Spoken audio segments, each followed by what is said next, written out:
The Rich Man and Lazarus. The bubble of privilege. In the modern world, we easily build a personal bubble, a luxurious lifestyle, a network of wealthy friends, and carefully filtered information. But what happens when we're too busy enjoying our lives to notice the suffering right in front of us? Today's story, the parable of the rich man and Lazarus, is a harsh warning about the empathy gap. It teaches us the core lesson. Indifference to those in need is not just a personal failing. It is a failure with lasting consequences. The invisible barrier. The parable describes two characters. The rich man lived in nameless luxury. He was known by his wealth, dressed in purple and fine linen, symbols of ultimate power and cost, and feasted sumptuously every day. Lazarus lay right outside the rich man's gate, covered in sores, and only wished for the crumbs that fell from the rich man's table. Analysis of action, or lack thereof. The rich man wasn't overtly malicious. He was simply indifferent. He knew of Lazarus's existence, since he lay at the gate, but he erected an invisible barrier of comfort and privilege. He never crossed that threshold to help or even acknowledge the other's pain. His failure was a failure of empathetic responsibility. Analysis of consequence. When both died, the situation reversed. Lazarus was comforted, while the rich man suffered agony. When the rich man begged Abraham to send Lazarus, he was told there was an unbridgeable gulf fixed between them. That gulf was not just created in the afterlife. It was created by the rich man's indifference in this life. The empathy gap in CSR.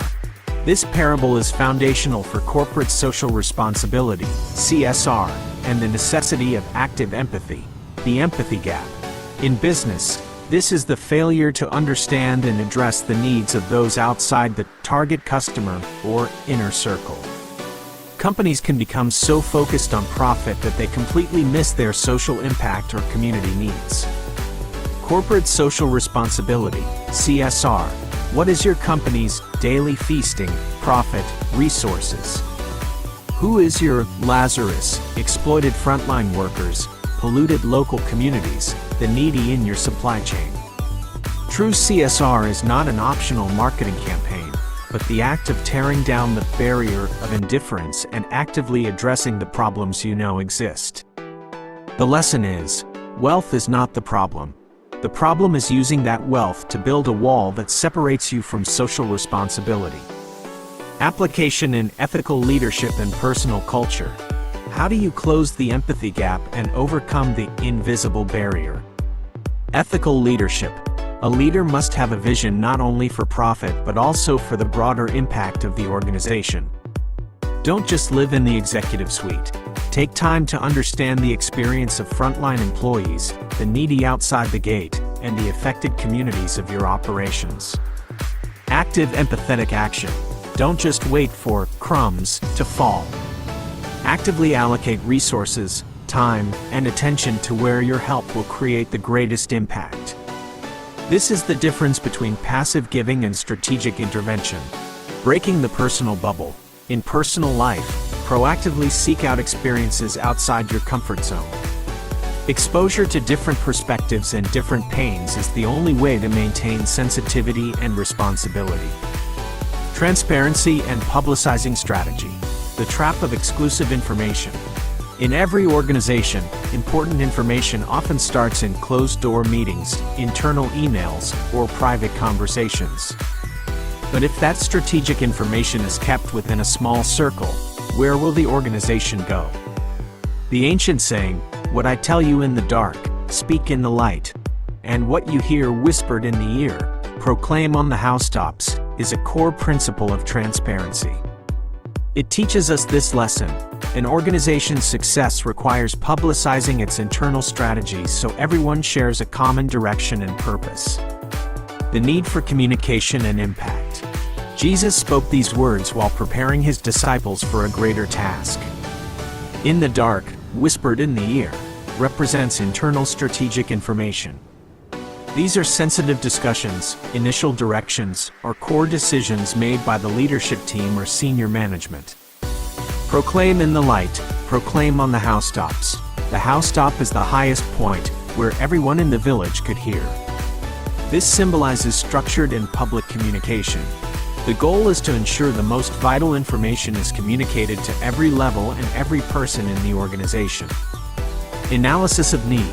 If only a small group understands the vision or strategy shift, the majority will operate on inertia or pursue their own goals. Lack of clarity leads to resource dispersion. The leader's job is to transform complex, private ideas into simple, powerful messages that can be proclaimed on the housetops to guide everyone. Strategic transparency and performance. The housetop principle applies directly to internal communication and strategic transparency. Directional transparency. The long-term goals, core values, and the next 6-month strategy are not secrets. When every employee, from executive to frontline staff, understands why we are doing this, they can independently make decisions aligned with the strategy. Leader's responsibility. The leader must be the first to proclaim on the housetops, ensuring the message is accurate, consistent, and easy to understand. Hoarding vital information breeds suspicion, rumors, and ultimately, a loss of trust. The lesson is, the clarity of the strategy is the leader's responsibility, not the employee's burden. Application in organization and personal development. How can you apply the principle of the man on the housetop? Organizational communication. Instead of sending lengthy internal emails, whispers, use all-hands meetings, prominent newsletters, or notice boards to publicize the core objectives and reason for change.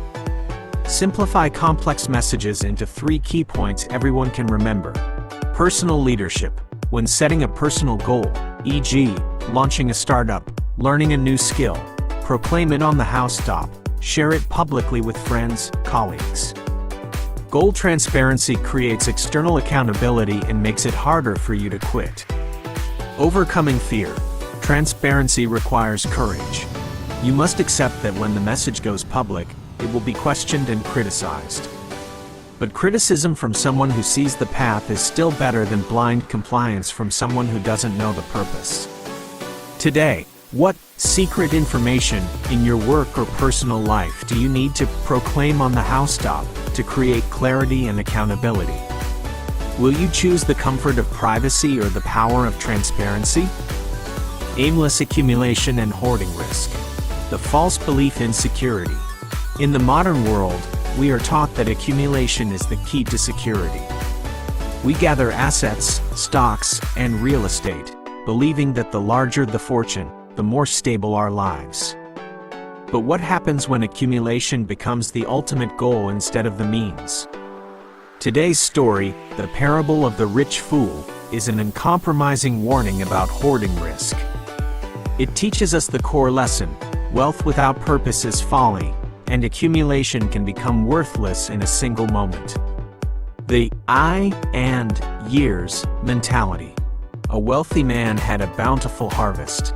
Instead of thinking about sharing, reinvesting, or using it for a greater purpose, he said to himself, "What should I do? I will tear down my barns and build bigger ones, and there I will store all my grain and my goods. And then I will say to my soul, 'Soul, you have many goods laid up for many years. Take it easy, eat, drink, and be merry.'"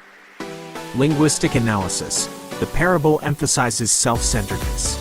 The rich man uses the word I or my 11 times in just a few sentences.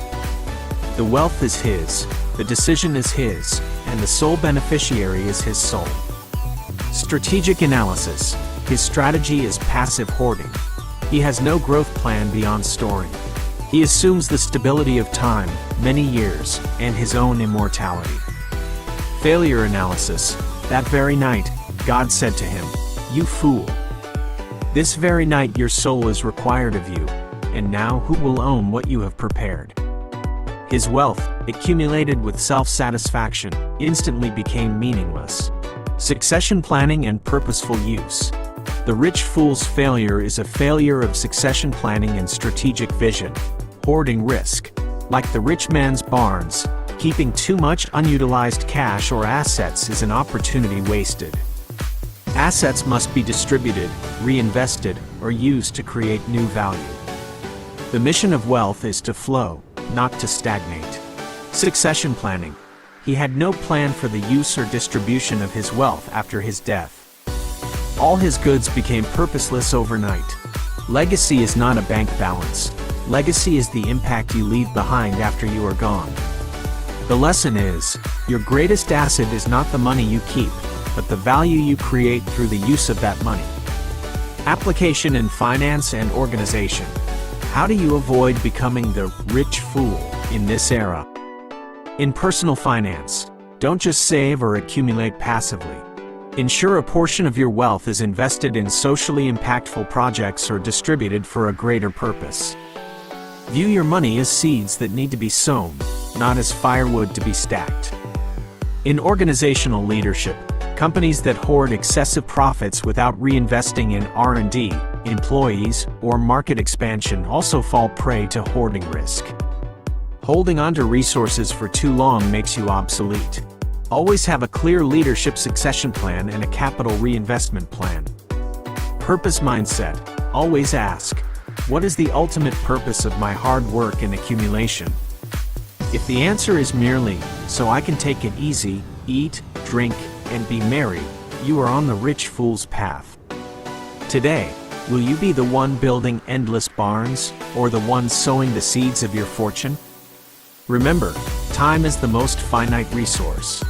Will you use your wealth to serve yourself in the present or to serve a lasting impact? Share a greater purpose you will distribute your wealth toward in the comments below.